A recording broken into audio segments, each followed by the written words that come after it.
On est à Pornic, une jolie ville de l'Atlantique, la côte atlantique française. On est plus exactement sur la commune du Clion, sur mer, en plein centre-bourg, puisqu'on a l'église qui est à une cinquantaine de mètres à vol d'oiseau. Donc là, on se trouve dans la pièce de vie, on est dans la partie, on va dire, jour de la maison, puisqu'on a voulu la séparer en deux zones. Une partie dans laquelle on voulait un très grand espace ouvert pour pouvoir être avec les enfants, des enfants en bas âge.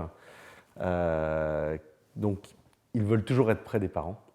Donc, on voulait quand même leur préserver un espace à eux, dans lequel ils pouvaient avoir leurs jouets, dans lequel ils pouvaient, voilà, que ce soit un peu leur monde, tout en évitant d'avoir un excès de jouets qui inonde notre quotidien.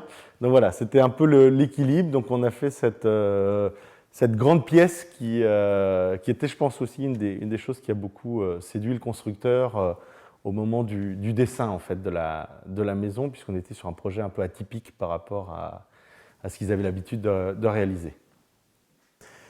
La relation avec le commercial a bien évidemment été prépondérante. On a eu une personne qui nous a plu, qui a compris, qui était simple, avec qui ça passait, enfin le feeling est bien passé humainement, et dont la volonté était d'essayer de dessiner quelque chose dans la limite de ce qu'ils savaient faire, de ce qu'ils allaient pouvoir réaliser. Les choses ont été claires là-dessus.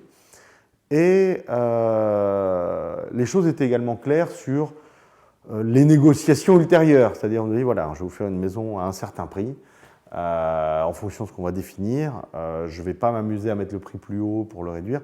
Donc ça, c'est des choses qui nous ont parlé. Et donc là, on avait quelqu'un qui avait tout de suite anticipé. On voyait que ce n'était pas un simple discours commercial. C'était vraiment un état d'esprit et c'est ça qui nous a beaucoup plu.